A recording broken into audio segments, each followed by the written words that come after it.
بسم اللہ الرحمن الرحیم۔ السلام علیکم، میں ہوں شجیع اللہ فراست۔ آپ دیکھ رہے ہیں نیشنل اور انٹرنیشنل نیوز پر مشتمل 4 ٹی وی کا خصوصی خبرنامہ دنیا بھر سے، یعنی خبریں آپ کی نظر سے۔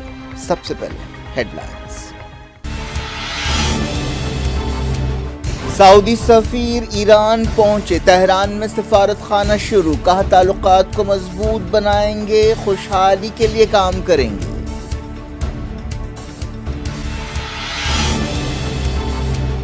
ترکی کے ساتھ رشتے بحال نہ کرنے پر طیب اردوان نے کی بشار الاسد پر تنقید، کہا سیرین صدر کا رویہ پازیٹو نہیں ہے۔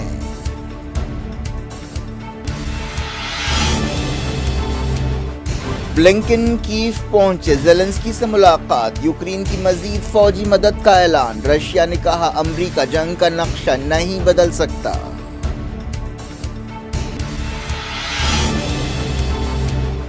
سوڈان جنگ کی وجہ سے 50 لاکھ سے زیادہ بے گھر، یونائیٹڈ نیشنز کی رپورٹ۔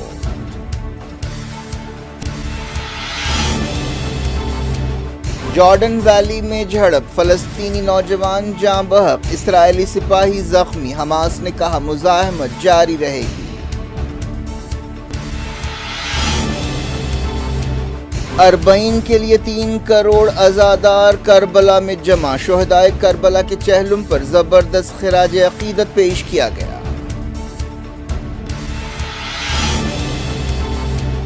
جکارتہ آسیان انڈیا اور ایسٹ ایشیا سمٹ کے لیے تیار، وزیر اعظم مودی شرکت کریں گے۔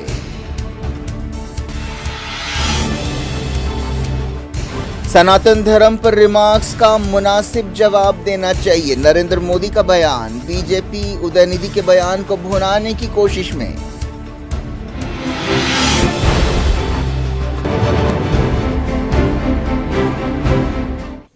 ہیڈ لائنز آپ نے دیکھی، اب خبروں کی تفصیل کی طرف آپ کو لیے چلتے ہیں۔ ایران میں سعودی عرب کے نئے سفیر عبداللہ بن سعود العنزی تہران پہنچ چکے ہیں اور انہوں نے اپنا کام شروع کر دیا ہے۔ سعودی پریس ایجنسی SPA نے یہ بات بتائی۔ اس موقع پر انہوں نے کہا کہ سعودی لیڈرشپ کی ہدایت ہے کہ تعلقات کو مضبوط کیا جائے اور سعودی عرب اور ایران کے درمیان رابطوں کو بڑھایا جائے۔ انہوں نے کہا کہ سعودی عرب دونوں پڑوسیوں کے درمیان تعلقات مضبوط کرنا چاہتا ہے تاکہ معیشت، قدرتی وسائل اور دوسرے شعبوں میں مل کر کام کیا جا سکے اور خطے میں استحکام اور خوشحالی لائی جا سکے تاکہ اس سے دونوں ملکوں اور ان کے عوام کو فائدہ ہو۔ سفیر نے کہا کہ سعودی عرب کا ویژن 2030 ایک روڈ میپ پیش کرتا ہے جو تعاون کے تمام پہلوؤں کو ظاہر کرتا ہے۔ سعودی عرب اور ایران نے مارچ کے مہینے میں سفارتی تعلقات بحال کرنے کا فیصلہ کیا تھا، جس کے بعد دونوں ملکوں نے سفارت خانے کھول دیے ہیں۔ تعلقات کی بحالی میں چائنا نے اہم رول ادا کیا ہے۔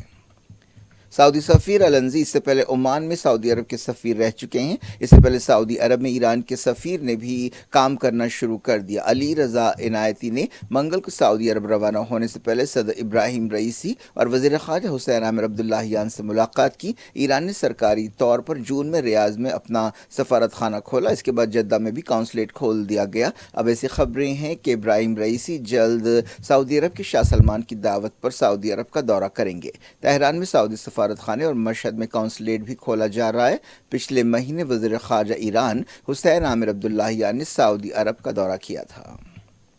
2016 میں سعودی عرب میں شیعہ عالم شیخ نمر النمر کا سر قلم کیے جانے کے بعد ایران میں احتجاج کے دوران سعودی سفارت خانے اور قونصلیٹ پر حملہ کیا گیا تھا، جس کے بعد سعودی عرب اور اس کے اتحادی ملکوں نے ایران کے ساتھ سفارتی تعلقات توڑ لیے تھے اور خطے میں تناؤ اپنی انتہا کو پہنچ گیا تھا۔ شیخ نمر کو اس وقت یعنی موت کی سزا سنائی گئی تھی جب سیریا جنگ اپنی انتہا پر تھی اور اس کے نتیجے میں مسلم دنیا میں مسلکی کشیدگی پھیل رہی تھی۔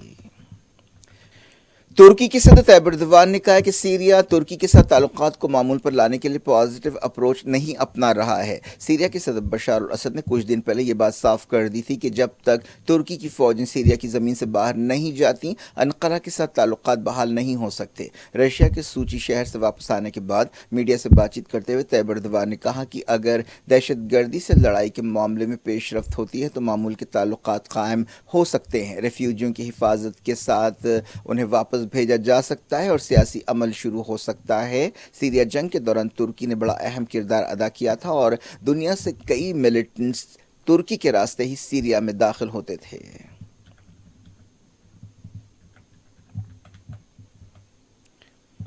امریکہ کے secretary of state Antony Blinken Ukraine کے دارالحکومت کیف پہنچے۔ معلوم ہوا کہ انہوں نے مزید فوجی مدد کا اعلان کیا ہے تاکہ یوکرین اپنے جوابی حملوں کو مضبوط کر سکے۔ اینٹونی بلنکن نے یوکرین کے صدر وولودیمیر زیلنسکی سے بھی ملاقات کی۔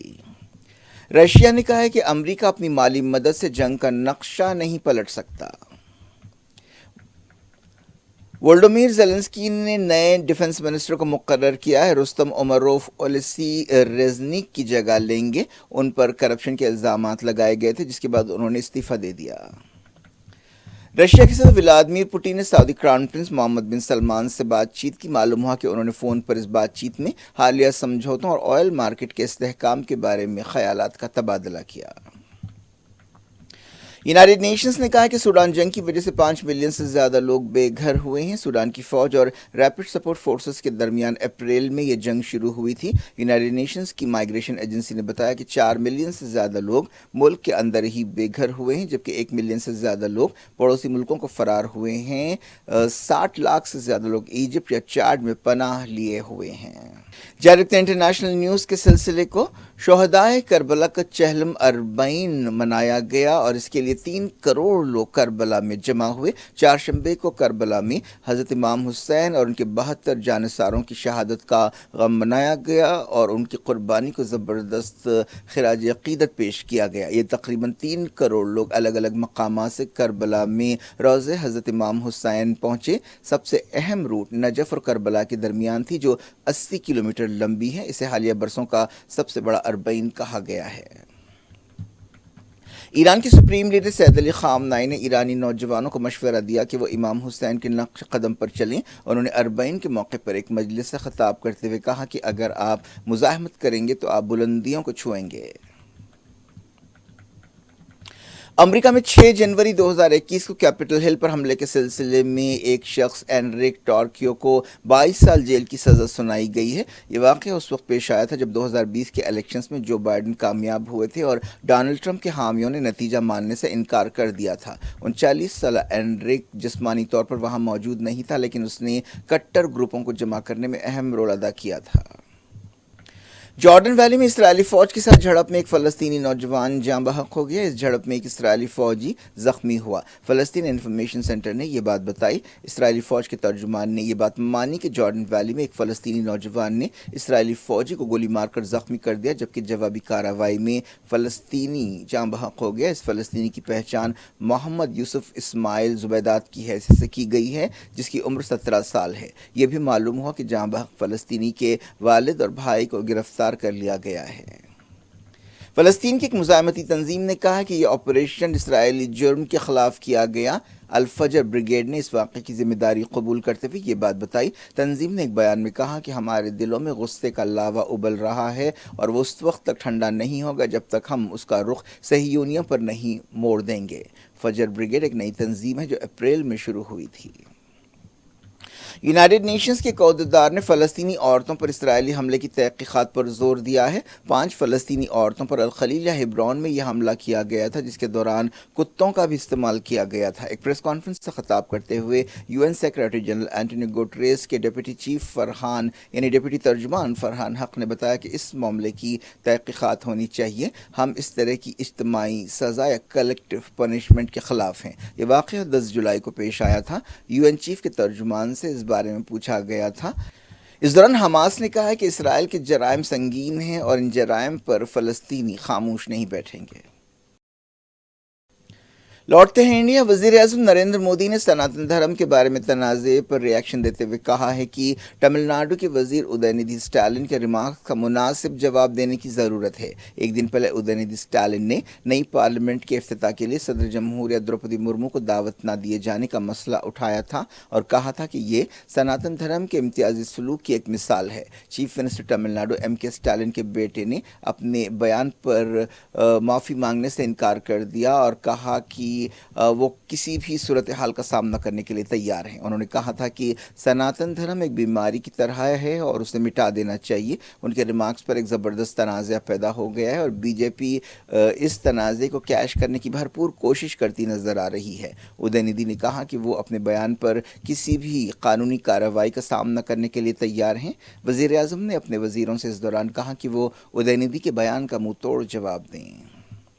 ایسی خبریں ملی ہیں کہ ادے ندھی کے خلاف کارروائی کے لیے کچھ لوگ تمل ناڈو کے گورنر تک پہنچ گئے۔ ادے ندھی نے پچھلے دنوں کہا تھا کہ سناتن دھرم ملیریا، ڈینگی اور کورونا وائرس کی طرح ہے اور اس کی مخالفت ہی نہیں کرنی چاہیے بلکہ اسے مٹا دینا چاہیے۔ اس پر بی جے پی نے دعویٰ کیا کہ اس بیان کا مطلب ہندوؤں کی نسل کشی ہے، لیکن ڈی ایم کے لیڈر نے کہا کہ وہ نسل کشی کی بات بالکل نہیں کر رہے تھے بلکہ وہ سناتن دھرم میں ذات پات کی نشاندہی کر رہے تھے۔ انہوں نے کہا کہ سناتن دھرم برابری اور سماجی انصاف کے خلاف ہے۔ بی جے پی اس مسئلے کو خوب بھنانے کی کوشش میں ہے۔ اس کا کہنا ہے کہ انڈیا اتحاد سناتن دھرم کے خلاف ہے، لیکن انڈیا اتحاد میں شامل بعض جماعتوں نے بھی ادے ندھی اسٹالن کے بیان پر تنقید کی ہے۔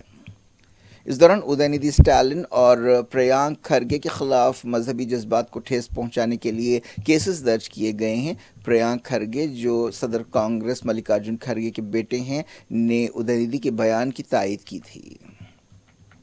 صدر کانگریس ملکارجن کھرگے نے کہا کہ انڈیا اتحاد بننے کے بعد بی جے پی پریشان ہے اور وہ انڈیا بھارت مسئلہ اٹھاتے ہوئے عوام کو گمراہ کرنے کی کوشش کر رہی ہے۔ انہوں نے کہا کہ کانگریس نے اپنی بھارت جوڑو یاترا کے ذریعے پہلے ہی بھارت جوڑو پیغام دے دیا ہے۔ انہوں نے کہا کہ انڈیا اتحاد پر بی جے پی نروس ہے۔ ملکارجن کھرگے راجستھان کے بھیل واڑہ میں ایک جلسے سے خطاب کر رہے تھے۔ راجستھان میں بہت جلد الیکشنز ہونے والے ہیں۔ وزیر اعظم نریندر مودی نے اپنے وزیروں سے کہا ہے کہ وہ G20 میٹنگز کے مقامات پر پہنچنے کے لیے سرکاری گاڑیوں کا نہیں بلکہ شٹل سروسز کا استعمال کریں۔ G20 چوٹی کانفرنس 9 اور 10 ستمبر کو دہلی میں ہونے والی ہے۔ کئی عالمی لیڈرز اس سمٹ میں حصہ لیں گے جس میں امریکی صدر جو بائیڈن، برطانیہ کے وزیر اعظم رشی سونک، آسٹریلیا کے prime minister Anthony Albanese, France کے صدر ایمینوئل میکرون شامل ہیں۔ وزیر اعظم نریندر مودی آسیان میٹنگز میں حصہ لینے کے لیے جکارتہ روانہ ہو گئے ہیں۔ وہ ساؤتھ ایسٹ ایشیا کے ملکوں کی میٹنگز میں حصہ لینے کے بعد جمعرات کی رات ملک واپس آئیں گے۔ جکارتہ آسیان انڈیا سمٹ اور ایسٹ ایشیا سمٹ کی میزبانی کے لیے تیار ہے۔ اس موقع پر جکارتہ شہر کو سجایا گیا ہے۔ آسیان ملکوں میں Indonesia, Malaysia, Philippines, Singapore, Thailand, Brunei, Vietnam, Laos, Myanmar اور کمبوڈیا شامل ہے۔ اس میٹنگ کا ایجنڈا آسان تجارت ہے۔ کئی آسیان ملکوں نے انڈیا کے ساتھ چائنا کے حالیہ نقشے پر اعتراض کیا ہے۔ کیا کچھ ہو رہا ہے آپ کی دنیا میں؟ آخر میں ہیڈ لائنز دنیا بھر سے ایک بار پھر دیکھتے ہیں۔ سعودی سفیر ایران پہنچے، تہران میں سفارت خانہ شروع، کہا تعلقات کو مضبوط بنائیں گے، خوشحالی کے لیے کام کریں گے۔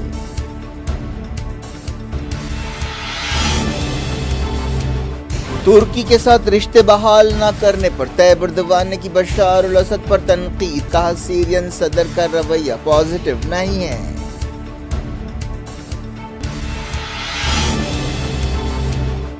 بلنکن کیف پہنچے، زیلنسکی سے ملاقات، یوکرین کی مزید فوجی مدد کا اعلان، رشیا نے کہا امریکہ جنگ کا نقشہ نہیں بدل سکتا۔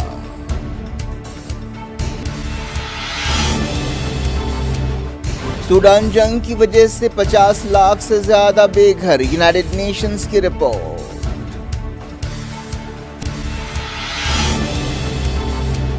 جارڈن ویلی میں جھڑپ، فلسطینی نوجوان جاں بحق، اسرائیلی سپاہی زخمی، حماس نے کہا مزاحمت جاری رہے گی۔ اربعین کے لیے 3 کروڑ عزادار کربلا میں جمع، شہدائے کربلا کے چہلم پر زبردست خراج عقیدت پیش کیا گیا۔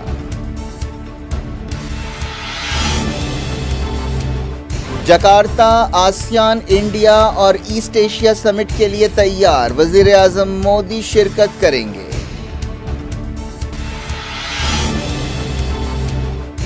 سناتن دھرم پر ریمارکس کا مناسب جواب دینا چاہیے، نریندر مودی کا بیان، بی جے پی ادے ندھی کے بیان کو بھنانے کی کوشش میں۔